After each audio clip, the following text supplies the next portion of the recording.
hadapan. Senyumlah sikit. No, Senyumlah. Masam je muka. Nah, ambil ni.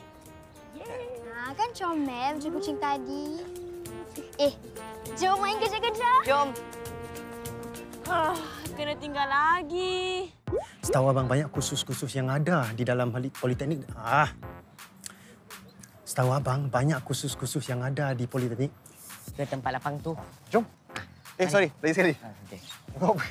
Jom pula. Okey. Okey. Hai, Kak. Hai. Seronok ya. Satu kali. Dah sampai dulu.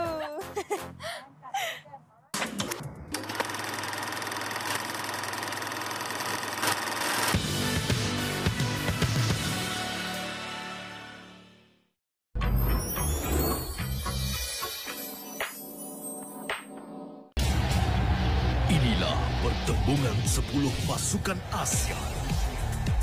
Berjuang memburu gelaran dan kemegahan. Ianya cukup memukau. Mara membara Harimau Malaya.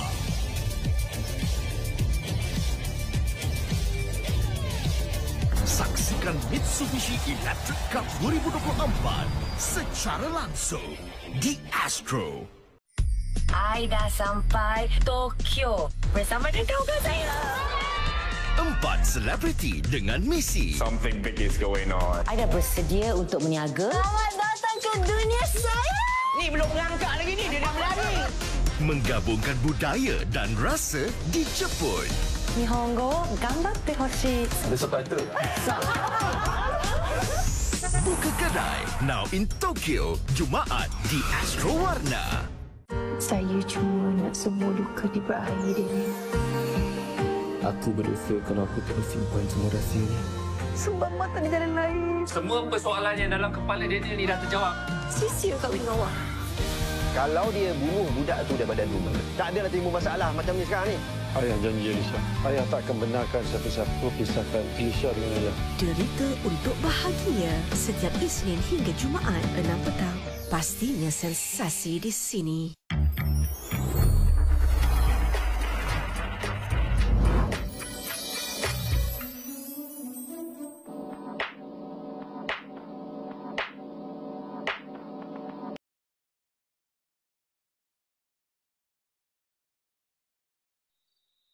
Ni.